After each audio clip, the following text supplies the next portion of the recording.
اعوذ باللہ من الشیطان الرجیم بسم اللہ الرحمن الرحیم۔ میرے سیرت کلاس میں کل جو ہم نے آپ کے سامنے بیان کیا ہے نبی کریم صلی اللہ علیہ وسلم کی چڑھتی جوانی کے جو واقعات ہیں کہ آپ کا بچپن گزرا، 8 سال کی عمر میں دادا جان جو ہے وہ دنیا سے تشریف لے گئے، پھر اس کے بعد آپ کی کفالت کی ذمہ داری جو ہے وہ آپ کے پیارے چچا سردار ابو طالب کے پاس آ گئی۔ انہوں نے آپ کی کفالت کی، آپ کی دیکھ بھال کی، آپ کو محبت اور پیار دیا، اور اسی طرح ان کی بیوی سیدہ فاطمہ بنت اسد رضی اللہ عنہا نے بھی آپ کو ماں کی طرح کی شفقت اور پیار دیا، اور بدلے میں نبی کریم صلی اللہ علیہ وسلم نے بھی انہیں ماں باپ والا ہی مقام دیا، ان کو بڑی عزت دی اور ان کا احترام ہمیشہ ملحوظ خاطر رکھا، اور ان کے دنیا سے چلے جانے کے بعد بھی ان کے احسانات کو یاد رکھا۔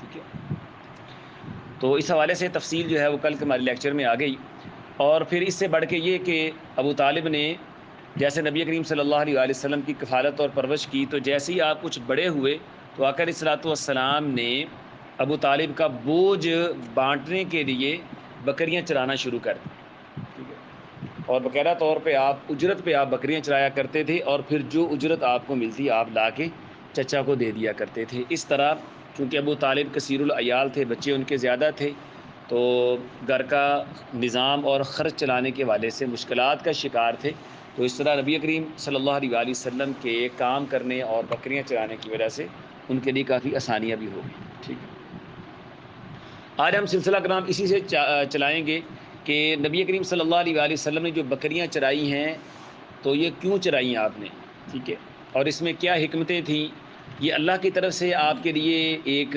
منظرنامہ بنایا گیا یا اس میں کوئی اور بات تھی؟ اصل بات یہ ہے کہ چونکہ اللہ کی طرف سے آپ شروع سے ہی ایک اللہ کے نمائندے اور اللہ کے نبی تھے، اس لیے اللہ تعالیٰ نے آپ کی بچپن سے حفاظت فرمائی، اور آپ کو اس انداز سے اللہ تعالیٰ نے پروان چڑھایا کہ آپ نبوت کا اہم منصب وہ اٹھانے اور ادا کرنے کے لیے ہر لحاظ سے موزوں اور مناسب ہو جائیں۔ اس لیے اس کے لیے اللہ تعالیٰ نے ایک تو یہ کیا کہ جو کام آپ کے مناسب حال نہیں تھے، شان نبوت سے فروتر تھے اور نامناسب تھے، اللہ نے ان سے آپ کو بچا لیا۔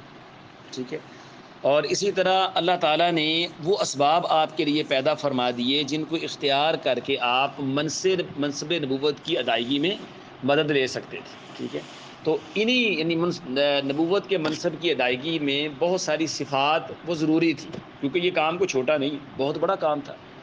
ٹھیک ہے، اس کے لیے خصوصی کچھ صفات اور خوبیاں درکار تھیں۔ ٹھیک ہے نا، اور یہ خوبیاں اور یہ صفات ریاضت اور مشق سے پیدا ہونی تھی۔ ٹھیک ہے، تو اس کے لیے اللہ تعالیٰ نے پھر آپ کی یعنی بالکل نوجوانی کے اندر یہ سبب پیدا کر دیا کہ آپ کے لیے بکریاں چرانے کا ماحول بنا دیا۔ یہ اصل میں آپ کے لیے ایک تیاری تھی منصب نبوت کا بوجھ اٹھانے کے لیے۔ ٹھیک ہے، کیونکہ بکریاں چرانا کوئی آسان کام نہیں ہے۔ ٹھیک ہے، اس کے لیے بہت سارا انسان کو محنت اور حوصلہ اور محبت اور شفقت، ٹھیک ہے، اور پھر اسی طرح بڑی مردانگی اور بہادری درکار ہوتی ہے۔ ٹھیک ہے نا، جی وہ ہم نے کل بات کی ہے۔ تو یہ چونکہ یہ صفات اس یعنی مشق سے پیدا ہونی تھی، اس لیے اللہ تعالیٰ نے آپ کے لیے پھر یہ شعبہ جو ہے وہ منتخب فرمایا، اور کل یہ بات آپ کے سامنے بیان کر دی گئی کہ اللہ تعالیٰ نے جو ہے وہ ہر نبی کے لیے یہ ریاضت رکھی تھی کہ انہوں نے بکریاں چرائیں۔ ٹھیک ہے نا، خود نبی کریم صلی اللہ علیہ وسلم نے بھی چرائیں، اور نبی بننے کے بعد آپ بعض اوقات موقع بموقع اس کا اظہار فرمایا کرتے تھے۔ ٹھیک ہے، جی وہ آج کے لیکچر میں وہی باتیں کریں گے۔ تو نبی کریم صلی اللہ علیہ وسلم ایک دفعہ مدینہ سے کچھ دور فاصلے پہ ایک پہاڑ ہے مر الزہران، آقا علیہ الصلوۃ والسلام اس کے پاس سے صحابہ کے ساتھ گزر رہے تھے، تو وہاں پیلو کے درخت نظر آئے۔ ٹھیک ہے نا، تو اس پہ چھوٹے چھوٹے یعنی کہ نا وہ پھل کے دانے ہوتے ہیں اس کے نا، پیلو کا درخت، جی نہیں ممولا اور ہوتا ہے میرے خیال میں۔ ٹھیک ہے، تو اس کی جو جڑ ہوتی ہے نا، اس کی عام طور پہ ہمارے ہاں مسواک بھی کی جاتی ہے، اور آقا علیہ الصلوۃ والسلام کی اس کے جڑ کی جو مسواک ہے نا وہ بہت پسند تھی آپ۔ ٹھیک ہے، پنجابی میں اس کو ون کہتے ہیں۔ ٹھیک ہے نا، تو اردو میں پیلو کا درخت کہلایا جاتا ہے وہ۔ تو اس کے اوپر یعنی کہ چھوٹے چھوٹے سے یعنی کہ نا اس کے دانے سے بنتے ہیں، وہ بڑے لذیذ ہوتے ہیں اور کئی ایک بیماریوں میں مفید ہوتے ہیں، ٹھیک ہے نا، چھوٹے چھوٹے دانے ہوتے ہیں. تو بعض جگہ پہ یعنی درخت میں نے دیکھا بھی ہے، اور بلکہ وہ دانے نا ادھر ہم چونکہ ورکشاپ کے علاقے میں ہم رہے تو ریلوے کے لائنوں کے قریب مدرسے کے پاس نا ایک دفعہ ہم گئے تو وہاں ہم نے پھر وہ درخت دیکھا اور اس کے کچھ پھل بھی کھائے. تو یہ جس طرح وہ پھل پکتے ہیں نا تو اس کی مختلف یعنی کہ نا سٹیجز ہوتی ہیں، مراحل ہوتے ہیں. پہلے وہ یعنی کہ نا سبز ہوتے ہیں، پھر آہستہ آہستہ زرد ہوتے ہیں، پھر جب پورا پک جاتا ہے نا تو پھر وہ تقریباً بلیک ہو جاتا ہے. جب پوری طرح بلیک ہو جاتا ہے نا تو وہ اس کے پکنے کی علامت ہوتی ہے، یہ پوری طرح پک گیا ہے. چونکہ تھوڑا سا کچا ہو تو وہ گلے کو پکڑ لیتا ہے، ترش ہوتا ہے، ٹھیک ہے نا، وہ بچائے فائدے کے نقصان کا باعث ہو جاتا ہے، ٹھیک ہے نا. جس طرح آپ کچا آم کھا لیں، ٹھیک ہے نا، تو وہ فائدے کے بجائے آپ کے گلے کو پکڑ لے گا یا کئی ایک مسائل کھڑے کر دیتا ہے، ٹھیک ہے نا. تو صحابہ کہتے ہیں کہ آقا علیہ الصلوۃ والسلام جب مر الزہران سے گزرے تو وہ پیلو کے درخت نظر آئے، تو صحابہ جو ہیں وہ اس کے وہ پھل، ٹھیک ہے نا، وہ دانے چننے شروع ہو گئے. تو آقا علیہ الصلوۃ والسلام فرمانے لگے علیکم بالاسود منہ فانہ اطیب، بھائی اس کے نا کالے دانے جو ہے نا وہ اتارنا، دوسرے نہ اتارنا، وہ بڑے لذیذ ہوتے ہیں. اب ظاہر ہے کہ وہ چونکہ صحرا اور جنگل کا ایریا تھا تو ایسے علاقے کے اندر وہی بندہ آ سکتا ہے جو بکریاں وغیرہ چراتا ہے یا اونٹ چراتا ہے، اس کا گزر ہوتا ہے، ٹھیک ہے نا. اور اتنی ڈیپ اور بریک بینی سے معلومات ایسے بندے کو ہو سکتی ہے. جو بندہ ویسے کبھی راہگیر کے طور پہ کبھی کبھار گزرا، اس کو ایسی بنیادی اور گہری معلومات نہیں ہو سکتی. اس لیے صحابہ کرام رضی اللہ عنہم نے فوری طور پہ وہ سوال کیا اللہ کے رسول، آپ لگتا بکریاں چراتے رہے ہیں؟ تو آپ نے فرمایا ہاں میں نے بکریاں چرائی ہیں. وَهَلْ مِن نَبِيٍّ إِلَّا رَعَاهَا، اور صرف میں نے نہیں، جتنے بھی نبی میرے سے پہلے گزرے سب نے بکریاں چرائی، ٹھیک ہے. تو یہ آپ نے یعنی کہ نبی بننے کے بعد بھی اس چیز کو صحابہ کرام رضی اللہ عنہم کے سامنے بیان کیا تھا، ٹھیک ہے. تو اس کے اندر یعنی بہت سارے فوائد اور حکمتیں تھیں جس کی وجہ سے اللہ تعالیٰ نے آپ کے لیے یہ اسباب پیدا کیے، ٹھیک ہے. اور بلکہ بعد نبیوں نے تو جس طرح عیسیٰ علیہ السلام نے تو اپنے مخاطبین کو، اپنی قوم کو ہی بھیڑ بکریاں قرار دیا، ٹھیک ہے. یعنی جس طرح بھیڑ بکریوں کو سنبھالنا ایک خاصا مشکل ہوتا ہے نا، تو اس لیے انہوں نے اس لحاظ سے چونکہ وہ ان کی رہنمائی کے لیے، تعلیم و تربیت کے لیے آئے تھے، تو وہ بائبل کے اندر یعنی کہ نا جب بنی اسرائیل کی اصلاح کے لیے کوئی بات کہتے ہیں تو اس میں وہ پھر ان کو بھیڑ بکریوں کے ساتھ تشبیہ دیتے ہیں. کہتے ہیں کہ مسیح علیہ السلام نے کہا کہ میں اسرائیل کے گھرانے کی بھیڑ بکریوں کی دیکھ بھال کے لیے بھیجا گیا، ٹھیک ہے نا.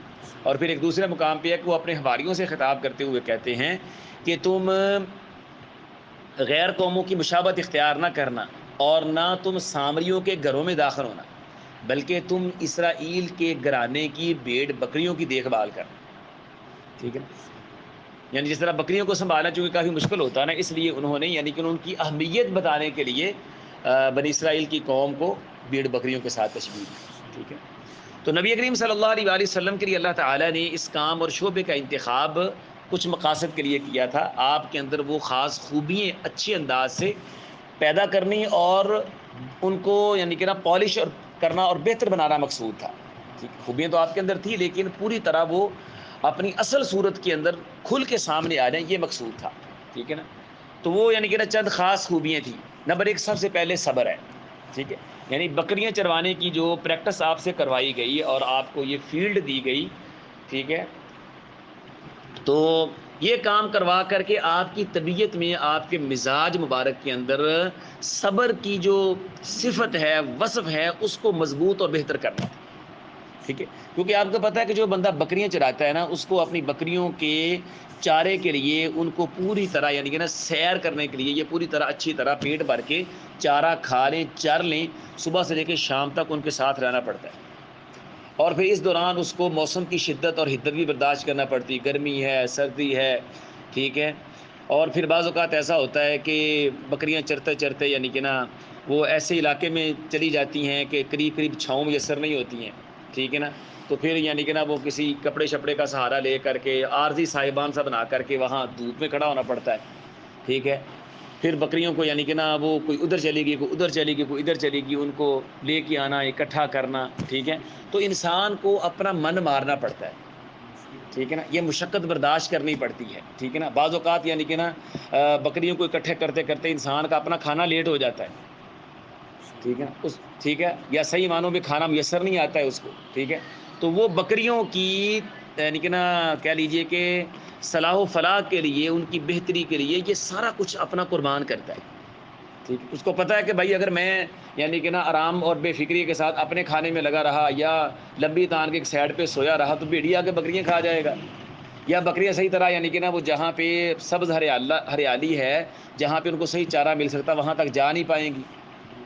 ٹھیک ہے، یا ان کو کوئی نہ کوئی مسئلہ بن جائے گا.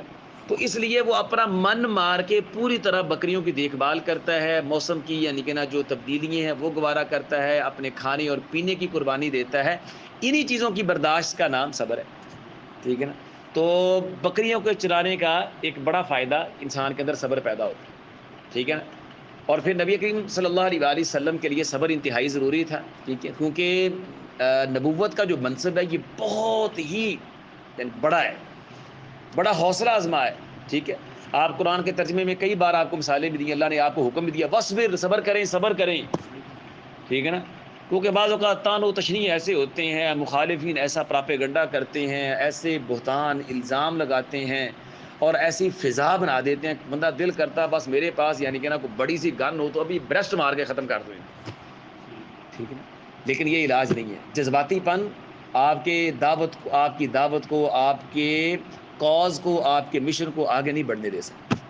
لوگ کہتے ہیں پاگل ہے، جذباتی ہے. ٹھیک ہے، ذرا سی بات ہوتی غصے ہو جاتا ہے، یعنی کہ نا یہ یعنی کہ نا پسٹل نکال لیتا ہے، یہ کر لیتا ہے. اس کا مطلب یہ جھوٹا ہے. جتنا بندہ ٹھنڈا مزاج ہوگا، کول ہوگا، متحمل ہوگا، صبر حوصلے والا بردبار ہوگا، اسی قدر اس کی بات میں وزن ہوگا. ٹھیک ہے.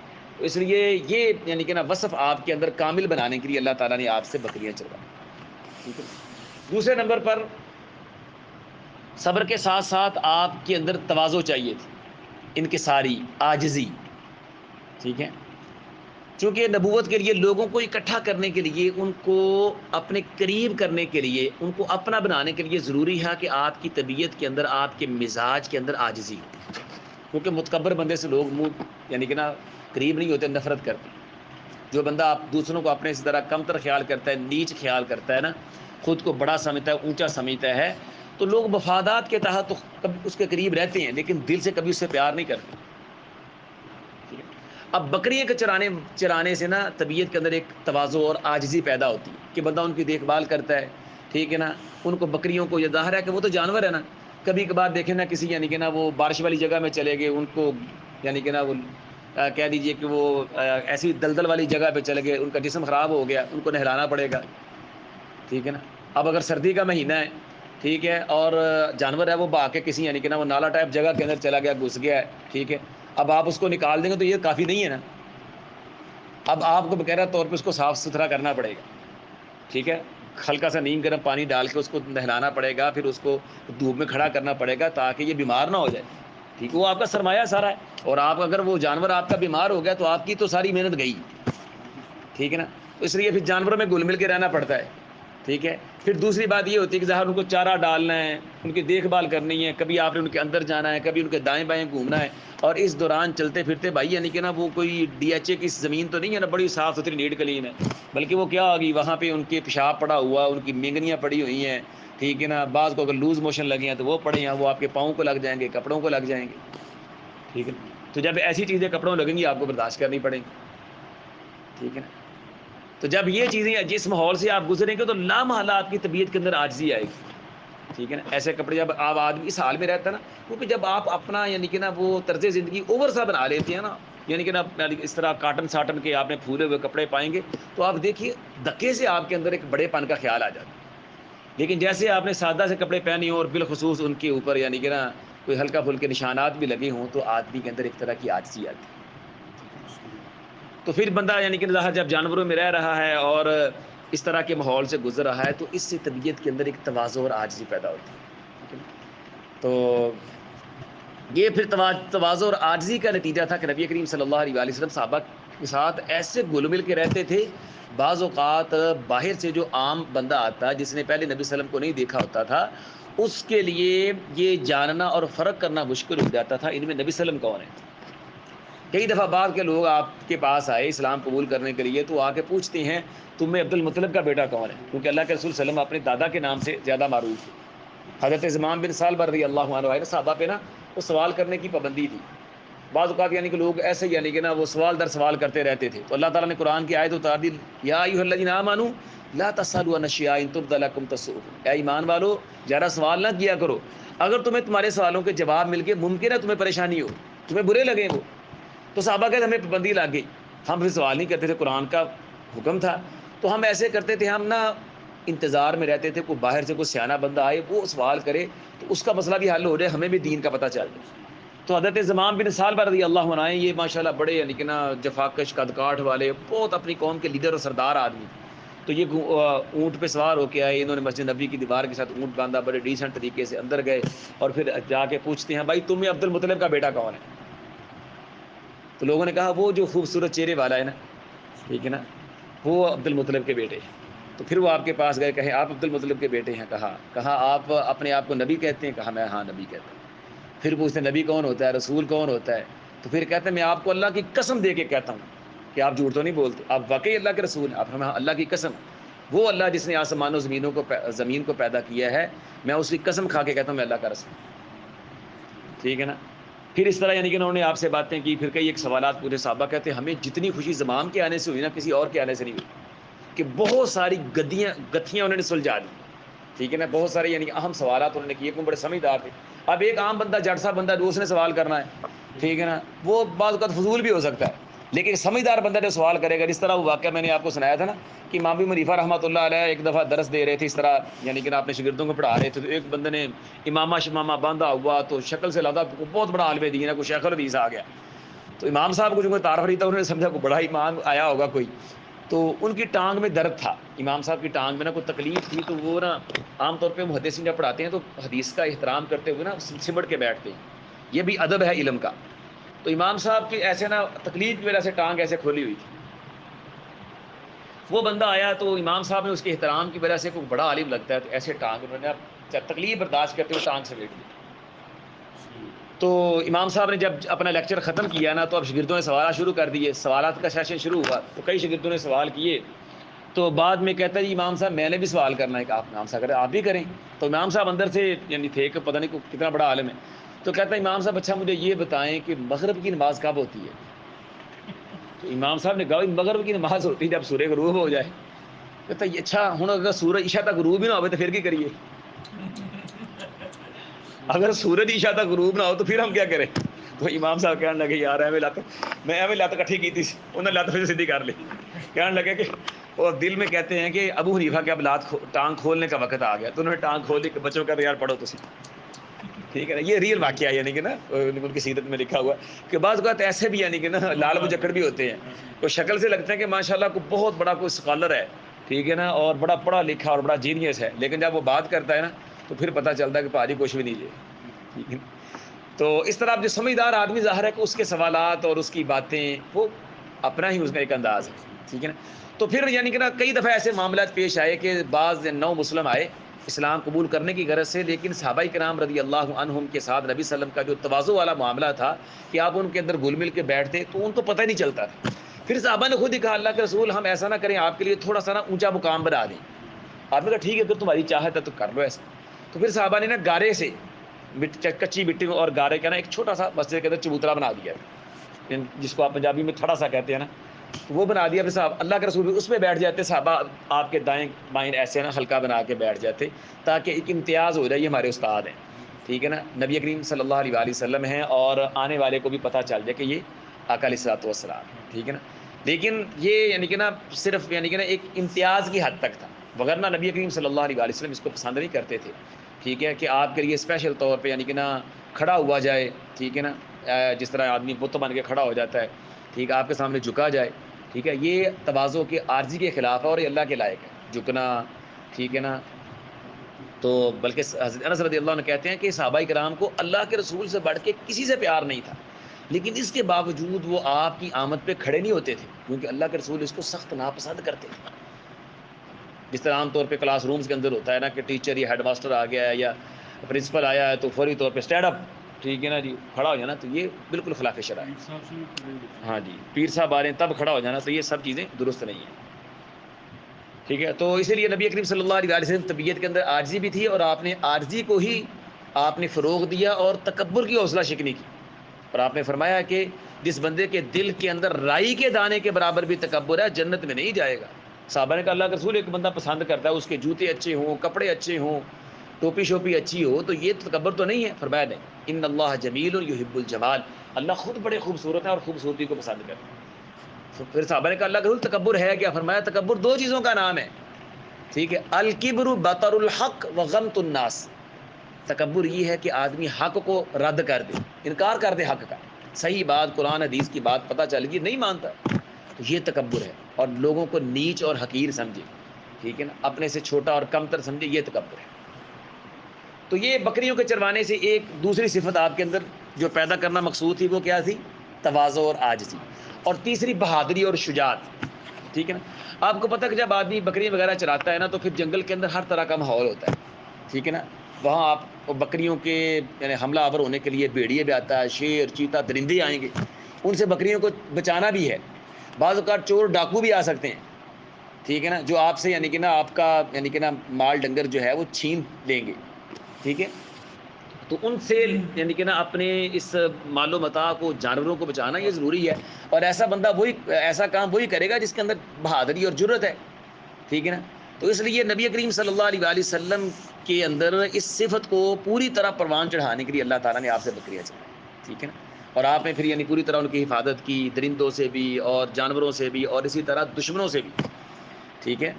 تو اس طرح پھر آپ کے اندر پوری طرح بہادری یہ اور جمع یعنی کہ نا مردانگی کی جو پورے ایک جوہر ہوتے ہیں وہ ایسے کامل تھے کہ آقا علیہ الصلوۃ والسلام پھر جب جنگ کے اندر بھی خود آگے بڑھ کے لڑتے تھے.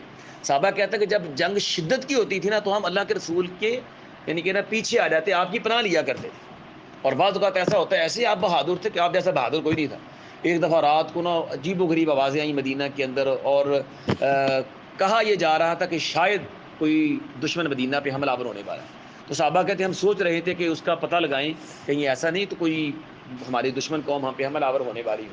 تو کہتے ہیں ہم باہر نکل کے ابھی کسی طرف جانے کا سوچ رہے تھے کہ ہم نے دیکھا کہ دور سے ایک آدمی گھوڑا در آ کے آ رہا ہے. تو جب ہم اس کی طرف نظریں کی, چونکہ رات کا وقت تھا, جب وہ قریب آیا دیکھا تو رسول اللہ صلی اللہ علیہ وسلم تھے. تو آپ فرماتے ہیں کہ بھائی جا کے آرام سے گھر سے سو جاؤ, میں سرحدوں کا جائزہ لے کے آ گیا, ٹھیک ہے. یعنی رسول اللہ صلی اللہ علیہ وسلم یہ ہے لیڈر. فرماتے ہیں کہ آپ نے حضرت ابو طلحہ رضی اللہ عنہ کا گھوڑا تھا, بڑا شاندار اور بھاگنے والا تھا, تو آپ کمال کے شاہ سوار تھے.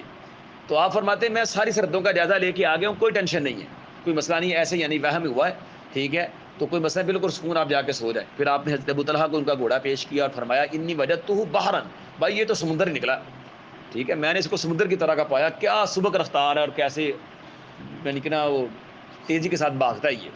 تو یہ تھی آپ کی شجاعت اور بہادری, ٹھیک ہے نا. اور یہ وصف بھی بکریوں کے چرانے سے پیدا ہوا, ٹھیک ہے. اور چوتھی جو صفت ہوتی ہے وہ ہے شفقت اور رحمت کی, ٹھیک. آپ کے دل کے اندر نرمی ہو, پیار ہو, محبت اور شفقت ہو, ٹھیک ہے نا. تو یہ شفقت اور نرمی پیدا ہوتی ہے بکریوں کو چرانے سے بہت, کیونکہ بکری جانوروں میں سب سے یعنی کہ نا نازک جانور ہے, ٹھیک ہے. کیونکہ آپ کو پتہ ہے یہ ایک تو یعنی کہ نا ایک جگہ پہ ٹھہرتا نہیں ہے, منٹ میں ادھر بھاگے گا, ادھر کو بھاگے گا, ادھر بھاگے گا, ٹھیک ہے نا. یہ آدمی کو اکتا دیتا ہے, آدمی سے اکتا جاتا ہے. ادھر آپ اس کو پکڑیں گے یہ ادھر کو بھاگے گا, ادھر کو لے کے آئیں گے ادھر کو نکلے گا, ٹھیک ہے نا. اوپر کو چڑھ کے یعنی کہ نا چھلانگ لگانے کی کوشش کرے گا یہ, ٹھیک ہے. اب آپ اس پہ سختی نہیں کر سکتے, ٹھیک ہے. آپ اس کو محبت اور پیار سے روکیں گے, ٹھیک ہے نا. ڈنڈا نہیں چلا سکتے اس کے اوپر, ڈنڈا چلائیں گے اس کی ہڈی پسی ٹوٹ جائے, اس کی ٹانگ توڑ دیں گے آپ, ٹھیک ہے. اس طرح آپ جانور ضائع کر بیٹھے. آپ نتیجہ کیا کریں گے, آپ اس کو بار بار محبت سے اس کی رسی کھینچیں گے, ٹھیک ہے, ٹھیک ہے, ٹھیک ہے, میرا لال میرا پیارا کر کے اس کو پیار اور محبت دیں گے, ٹھیک ہے نا. بار بار اس کو نرمی کے ساتھ پیچھے لے کے آئیں گے, ہاتھوں سے دھکیل کے پیچھے کریں گے. وہاں آپ کو ہاتھ استعمال کرنے پڑیں گے اور اپنے آپ پہ بڑا جبر کرنا پڑے گا, ٹھیک ہے نا. رحمت محبت اور شفقت کا پورا مظاہرہ کریں گے تو آپ بکریاں پال سکتے ہیں, ورنہ نہیں پال سکتے, ٹھیک ہے. آپ وہاں پہ گالیاں نکالنا شروع ہو جائیں, تیری ایسی تیسی, تو میرا جینا آرام کر دیتا, ادھر ادھر پھاڑ کے لے آئے, ادھر بھج گئی ہیں, ٹھیک ہے نا. ادھر سے پکڑا ادھر کو نکل جاتی ہے, دبا خراب کہتا میرے کو نہیں چلائی ہیں بکریاں. عام بندہ بکری نہیں چلا سکتا, وہی چلائے گا جو حوصلے والا ہے, جس کے اندر نرمی پیار اور شفقت ہے, ٹھیک ہے نا. پھر ظاہر ہے کہ بھاگنے کی وجہ سے کوئی بعض کا جانور نیچے گر گیا, اس کی ٹانگ ٹوٹ گئی, تو بالکل بچوں کی طرح ٹریٹ کرنا پڑتا ہے بکریوں, اس کی مرہم پٹی کرنی ہے, اگر اس کو بیمار ہو گیا اس کو دوائی دینی ہے اس والے سے, یہ وہ, تو بالکل آپ کہہ دیں کہ دوسرا سین ہے بچے پالنے کا, ٹھیک ہے نا. تو یہ نرمی اور شفقت اور پیار پیدا ہوگا تو پھر آپ یعنی آگے جا کے نبوت کا فریضہ سر انجام دے سکتے ہیں. ٹھیک ہے. اور نبی کریم صلی اللہ علیہ وسلم کے قلب مبارک کے اندر کمال محبت، مودت اور شفقت اور نرمی تھی. حتیٰ کہ یعنی آپ بچوں کو بار بار چومتے تھے. سیدنا حسین رضی اللہ عنہ کو آپ چوم رہے ہیں، حضرت اقرا بن حابس آ گئے، کہنے لگے اللہ کے رسول آپ آپ بچوں کو چومتے ہیں؟ فرمایا کہ ہاں بچوں کو چوما جاتا ہے. ٹھیک ہے. یہ تو رحمت کی اور شفقت کی دلیل ہے، اور اگر اللہ نے آپ کے دل سے شفقت نکالی تو میں کیا کر سکتا ہوں. ٹھیک ہے. یہ شفقت اور پیار ہے. تو بچہ نہیں، آدمی اپنے بیٹے کو اپنی بیٹی کو چومتا ہے. ٹھیک ہے. تو یہ شفقت اور پیار جو نبی کریم صلی اللہ علیہ وسلم کے یعنی کہ دل کے اندر شفقت تو کوٹ کوٹ کے بھری ہوئی تھی. دیکھیے نا، شفقت اور پیار ہوگا تو لوگ آپ کو گالیاں دیں گے، بدزبانی کریں گے، آپ کی مخالفت کریں گے، آپ پھر بھی ان کے پاس جائیں گے. اگر نتیجہ شفقت اور محبت نہیں ہوگی تو 2-3 بار کوئی آپ کو جلی کٹی سنا دے گا، آپ کو جا جہنم سے. ٹھیک، میں تیری خیر خواہی کرن ڈیا نہیں. اگر شفقت اور پیار ہوگا تو آپ کہیں گے نہیں یار ان کو پتہ نہیں ہے، یہ غلطی پہ ہیں، یہ جہنم میں جا رہے ہیں، میں نے بچانا ہے ان کو. اور آقا علیہ الصلوۃ والسلام پھر مثال دی، فرمایا میری مثال اور تمہاری مثال ایسے ہی ہے جس طرح ایک آدمی نے آگ جلائی نا، اس کے اوپر اب پتنگے آ گئے اور وہ یعنی کہ نا دھکے سے گر رہے ہیں، اور آدمی ان کو ایسے ہی یعنی کہ نا پکڑ کے پیچھے کر رہا ہے، پکڑ کے پیچھے کر رہا ہے. فرمایا بالکل تم ایسے کہ تم دھکے سے جہنم میں گر رہے ہو، اور میں تمہارے ازار بند سے، جس سے یعنی کہ نا آپ اپنا نیچے کا کپڑا باندھتے ہیں نا، میں تمہارے ازار بند سے پکڑ کے تمہیں ایسے زور سے پیچھے کھینچ رہا ہوں. اب دیکھیں یہ اللہ کے رسول صلی اللہ علیہ وسلم کی یعنی کہ شفقت نہیں تھی. لوگوں نے گالیاں دی، ٹھیک ہے نا، آپ پہ پتھر برسائے. فرشتہ آ کے کہتا ہے اللہ کے رسول آپ اشارہ کریں، میں 2 پہاڑوں کے درمیان پیس کے رکھ دوں ان کو. اللہ کے رسول کیا کہتے ہیں؟ میں اور آپ ہوتے تو کیا کرتے؟ ان کی ایسی کی تیسی، انہوں نے میرا خون نکال دیا، میرا یعنی کندھا زخمی کر دیا، میرے سر پہ پتھر مارے انہوں نے، ان کی تکا موٹی کر دو. اللہ کے رسول کیا کہتے ہیں؟ نہیں نہیں، اللہم اہد قومی فانہم لا یعلمون، اللہ ان کو پتہ ہی نہیں ہے، ان کو ہدایت دے دے. اور اگر یہ آج میری بات نہیں مانے تو کوئی بات نہیں، کل ان کی اولادیں ایسی ضرور ہوں گی جو میری بات مانیں گی. یہ کس کا نتیجہ تھا؟ نرمی کا، شفقت اور محبت اور پیار. تو یہ بڑی بڑی صفات تھیں، یعنی کہ نا کیونکہ نبوت کے لیے یہ صفات بہت ضروری تھیں. اگر یہ صفات آپ کے اندر پیدا نہ ہوتی تو آپ کبھی بھی نبوت کا اتنا بڑا فریضہ ادا نہ کر پاتے. اور 5ویں بات یہ تھی کہ آپ کو خوددار بنانا تھا، کہ آپ خود اپنے پاؤں پہ کھڑے ہیں. ٹھیک ہے نا، اپنے ہاتھوں پہ آپ یقین رکھتی ہیں کہ اللہ تعالیٰ نے مجھ کو جو صلاحیت اور قابلیت دی ہے، میں اپنے ہاتھوں سے کما کے اپنی اور اپنے خاندان کی کفالت کر سکتا ہوں. مجھے لوگوں کے تحائف، نذرانے اور عطیات نہیں چاہیے. جس طرح جو پیرانہ ماحول ہے اس کی نفی کرنی تھی. جو پیر کامل ہوتا ہے وہ لوگوں کے نذرانے پہ، ان کے تحائف پہ، ان کی جیبوں پہ نظر نہیں ہوتی. پیر دینے والا ہوتا ہے، لینے والا نہیں ہوتا. یہ سارے 2 نمبر پیر جنہوں نے امت کو گھیرا ہوا ہے. ٹھیک ہے. تو نبی کریم صلی اللہ علیہ وسلم کو بکریاں چرا کر کے یہ تربیت دی گئی کہ آپ نے اپنی روزی کا سامان خود کرنا ہے. اور آقا علیہ الصلوۃ والسلام نے پھر یہ فرمایا بھی نا کہ کسی آدمی نے اس سے بہتر روزی نہیں کمائی جو بندہ اپنے ہاتھ سے کما کے کھاتا ہے. سب سے بہترین کمائی اس آدمی کی ہے جو اپنے ہاتھ سے کما کے کھاتا ہے. اور اللہ کے پیغمبر داؤد علیہ الصلوۃ والسلام نبی اور بادشاہ ہونے کے باوجود، وقت کے بادشاہ بھی ہیں، نبی بھی ہیں، پھر بھی لوہے کا کام کر کے، لوہے کی زریں بیچ کر کے اپنے ہاتھ کی کمائی سے کھایا کرتے. ٹھیک ہے. اور رسول کریم صلی اللہ علیہ وسلم نے پھر اپنے ہاتھ کی کمائی سے کمائی. آپ نے میں نے کہنا بھی بکریاں چرائیں، پھر اس کے بعد تجارت کی جس کا ہم آگے ذکر پڑھیں گے. ٹھیک ہے. تو آپ نے کبھی کسی کے نذرانے کی طرف نہیں نظر رکھی، بلکہ آقا علیہ الصلوۃ والسلام کے بارے میں یہ آتا ہے کان یقبل الہدیہ ویصیب علیہا. آقا علیہ الصلوۃ والسلام تحفہ قبول کیا کرتے تھے، صدقہ نہیں لیا کرتے تھے. صدقہ آپ پہ حرام تھا، آپ کی آل پہ بھی حرام. جمعہ میں بھی اس کی تفصیل آپ کے سامنے بیان کی. ٹھیک ہے. صدقہ حرام تھا لیکن تحفہ لیتے تھے، لیکن ساتھ کبھی ایسا نہیں ہوا کہ آپ نے بدلہ نہ دیا ہو. نہیں وہ تو صدقے کا نا. اور ساتھ یہ کہ تحفہ لیتے بھی ہیں نا تو ساتھ ریٹرن بھی کرتے ہیں، بلکہ بہتر دیتے تھے. جس سے بھی تحفہ لیا ہے نا اس کو ساتھ جواب میں تحفہ دیا بھی ہے. لین والے نہیں سے پیرا طرح. ٹھیک ہے. اس سے آپ پیروں کی 2 نمبری کا اندازہ لگا لیں. ٹھیک ہے نا.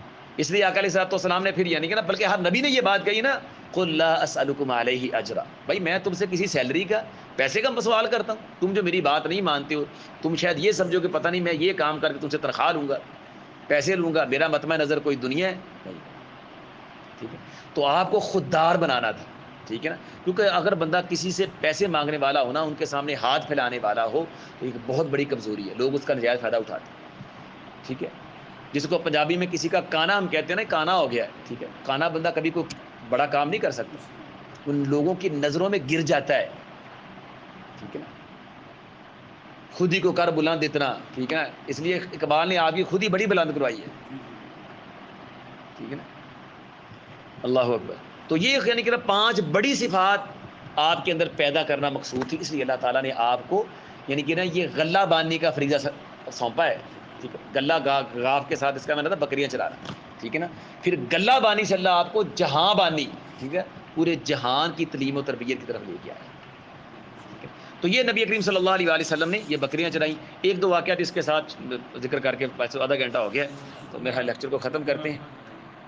یہ اس کا کوئی اللہ ہی بہتر جانتے ہیں، ظاہر یہ لگتا ہے کہ چند سال ہی آپ نے چرائی ہیں، کیونکہ پھر آپ جب آپ کی عمر کوئی 12 سال ہوئی ہے تو 12 ساڑھے 12 سال آپ کی عمر تھی جب آپ پھر تجارت کے لیے پہلی دفعہ گئے ہیں اپنے چچا کے ساتھ شام کو، وہ اگلے لیکچر میں انشاءاللہ ہماری وہی تفصیل آئے گی، لیکن کب آپ نے باقاعدہ چرانی شروع کی ہیں اور کس عمر میں چھوڑی یہ کوئی تفصیلات نہیں ملتی، ٹھیک ہے۔ اور پھر آقا علیہ الصلوۃ والسلام کا ابو طالب کے ساتھ جو تعلق اور ابو طالب کی آپ کے ساتھ جو محبت تھی وہ آپ کے سامنے بیان کر دی گئی ہے۔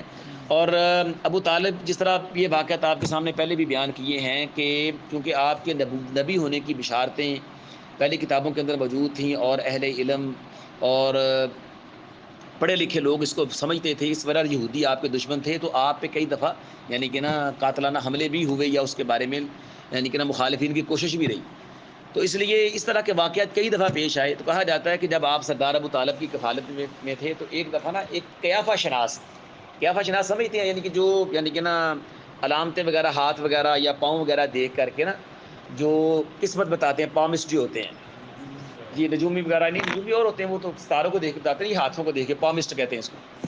تو ایک پامسٹ وغیرہ جو ہے نا یہ مکہ کے اندر آ گیا، تو کئی لوگ پھر ہاتھ شاہ دکھانے اور اپنی تقدیر اور قسمت معلوم کرنے کے لیے گئے تو وہ بتاتا تھا۔ تو سردار ابو طالب بھی قریب تھے، تو ایک دفعہ یعنی کہ نا اس وقت ظاہر ہے کہ دینی تعلیمات نہیں تھی، تو کہتے ہیں سردار ابو طالب جو تھے آقا علیہ السلام کو لے کے وہاں کھڑے تھے، ٹھیک ہے، تو انہوں نے ایسے کہا ہی تھا کہ میرے بیٹے کو بھی دیکھیں، ٹھیک ہے، لیکن وہ پامسٹ نے نا قیافہ شناس نے ایک دفعہ اللہ کے رسول کو دیکھا، بعد میں کسی اپنے کام لگ گیا، ٹھیک ہے نا، اتنی دیر میں سردار ابو طالب کے دل میں کچھ خیال آیا تو وہ چلے گئے، نبی صلی اللہ علیہ وسلم کو لے کے چلے گئے، ٹھیک ہے نا۔ تو بعد کے اندر نا تھوڑی دیر بعد وہ جو پامسٹ جو تھا وہ فارغ ہوا، کہنے لگا وہ جو بڑا خوبصورت بچہ میں نے ادھر دیکھا تھا وہ کدھر ہے، اس کو لاؤ۔ سردار ابو طالب وہاں موجود تھے، اللہ کے رسول صلی اللہ علیہ وسلم کو انہوں نے وہاں سے غائب کر دیا، ٹھیک ہے نا، سائڈ پہ کر دیا، تو وہ بار بار اصرار کرتا رہا وہ بچہ لاؤ، وہ میں نے دیکھا ہے وہ بڑا ہو کے بڑی شان والا ہو، وہ بچہ مجھے دکھاؤ۔ تو سردار ابو طالب کو یعنی کہ نا وہ چھٹی حصہ بندے کی کہتی ہے نا کہ کوئی نقصان نہ پہنچا دے، ٹھیک ہے نا، یہ یعنی کہ نا وہ بنو لہب بن اجہن ازدی کا آدمی تھا اور بڑا ماہر قیافہ شناس تھا، ٹھیک ہے۔ تو ابو طالب سمجھے کہ یہ کوئی مخبری کر کے یہ اس طرح کر کے کوئی نقصان کا معاملہ نہ کر دے، اس لیے اس کے اصرار کے باوجود سردار ابو طالب نے پھر آقا علیہ الصلوۃ والسلام کو اس کے سامنے پیش نہیں کیا، ٹھیک ہے۔ پھر اسی طرح ایک صحابی کہتے ہیں کہ غالباً بلحمہ ان کا نام ہے، نہیں جلحمہ بن عرف ہوتا، وہ کہتے ہیں کہ میں ایک دفعہ مکہ کے اندر آیا تو اس وقت یعنی مکہ کے حالات بڑے خراب تھے، بارشیں نہیں ہو رہی تھی جس کی وجہ سے ان کے نا وہ خشک سالی تھی اور قحط کا عالم تھا، تو لوگ پھر آپس میں اکٹھے ہو کے کہنے لگے کہ یار کوئی اللہ سے کوئی دعا کرے، کوئی حل سوچو کہ بارش ہو جس کی وجہ سے یہ خشک سالی ختم ہو، ہریالی آ جائے جانوروں کو اور ہمیں کھانے کا کوئی سامان میسر آ جائے۔ تو ایک بندے نے کہا یار چلاؤ لات عزا کا بابر یہ ترلا کر دیں جڑے کھڑے نے ویلے کھلا رہے ہیں انہوں، ٹھیک ہے، داتا گنج بخش لا کے، تو کہتے ہیں یار لات عزا کو کہتے ہیں ان کا ترلا کرتے ہیں، تو کہتے ہیں کہ وہاں پھر ایک بڑے خوبصورت خوش اندام سے بزرگ تھے، انہوں نے کہا ان کے پاس جانے کی ضرورت نہیں ہے، تمہارے پاس اسماعیل اور ابراہیم علیہ السلام کی باقیات موجود ہیں، ان کا خاندان موجود ہے، کیوں ادھر ادھر جاتے ہو؟ تو دوسرا بندہ کہنے لگا لگتا ہے آپ کا اشارہ ابو طالب کی طرف ہے، انہوں نے کہا ہاں، ٹھیک ہے۔ تو چونکہ سردار ابو طالب بڑے نجیب اور بڑے نفیس آدمی تھے، بڑے بھلے مانس تھے اور نیک آدمی تھے، ٹھیک ہے نا، اس وقت کا جو یعنی کہ سسٹم تھا اس کے مطابق بہت اعلیٰ آدمی تھے، ٹھیک ہے، اور پھر معروف تھا کہ حضرت ابراہیم علیہ السلام کے خاندان سے ہیں اور وہ لوگ تب بھی خاندان ابراہیمی کے قدردان تھے۔ تو وہ کہتے ہیں پھر لوگ اکٹھے ہو کے سردار ابو طالب کے پاس آئے، تو سردار ابو طالب پھر نکلے، تو وہ جلحمہ کہتے ہیں کہ میں نے دیکھا کہ آپ کے ساتھ ایک بڑا خوبصورت بچہ تھا، تو وہ بھی آپ کے ساتھ نکلا، تو سردار ابو طالب نے اس کو انگلی کے ساتھ پکڑا ہوا تھا، ٹھیک ہے نا، تو وہ سردار ابو طالب ان کو لے کر کے خانہ کعبہ کے پاس آ گئے، تو میں نے دیکھا کہ سردار ابو طالب نے بھی ہاتھ اٹھائے اور اس بچے نے ہاتھ اٹھائے، اپنے پیارے پیارے چھوٹے چھوٹے ہاتھ اس نے اٹھائے. سردار ابو طالب نے ان کی پیٹھ خانہ کعبہ کی طرف کر دی، خانہ کعبہ کے قریب دیوار کے ساتھ لگا دی، اور دونوں نے چچا بھتیجا نے ہاتھ اٹھائے. تو کہتے ہیں کہ میں نے دیکھا کہ مطلب بالکل صاف ہے، دور دور تک بادل کا کوئی نشان نہیں. تو رسول اللہ صلی اللہ علیہ وسلم کے وہ ہاتھ اٹھانے اور دعا کرنے کی وجہ سے کہ ابھی آپ نے وہ دعا کر کے ہاتھ نیچے نہیں کیے تھے کہ بادل آئے اور برسنا شروع ہو. ٹھیک ہے نا. اور یہ آقا علیہ الصلوۃ والسلام کی بچپن کی ایک کرامت تھی. تو سردار ابو طالب بعد کے اندر جب آپ کی صفات کا تذکرہ کیا کرتے تھے نا، تو انہوں نے آپ کی شان میں شعر بھی کہے تھے. اس کے اندر ایک مصرع یہ تھا، وَأَبْيَضَ يُسْتَسْقَى الْغَمَامُ بِوَجْهِهِ، وہ خوبصورت مکھڑے والا، ٹھیک ہے نا، جس کے چہرے کی برکت سے بارش مانگی جاتی ہے. ٹھیک ہے نا. سمال الیتامى عصمۃ للارامل، وہ یتیموں کا سہارا ہے اور بیواؤں کی آبرو کا محافظ ہے. ٹھیک ہے نا. یہ سردار ابو طالب کے پھر آپ کی شان میں شعر کہے تھے کہ ابیض یستسقى الغمام بوجهه ثمال الیتامى عصمۃ للارامل.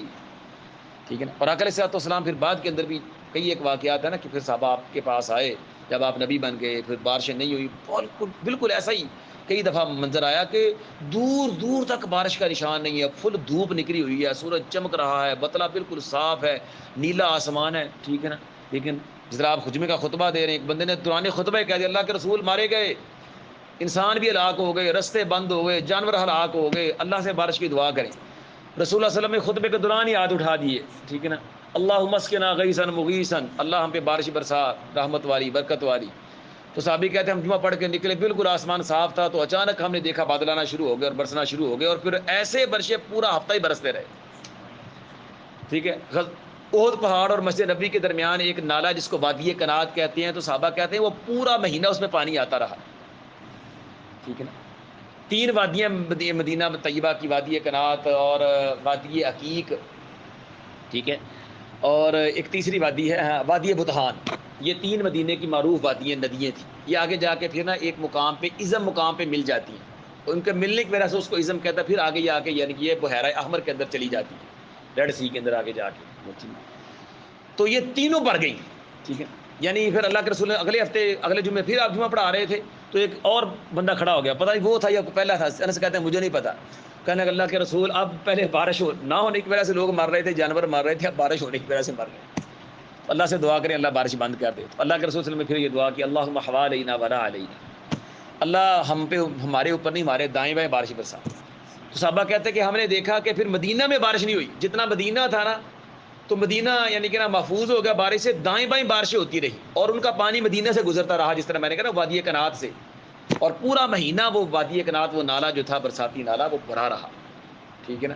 تو اس طرح یعنی کہ نا رسول اللہ صلی اللہ علیہ وسلم یعنی کہ بارش کی دعائیں کرتے، جب بھی دعا کی اللہ نے فوری طور پہ آپ کی دعا قبول فرمائی.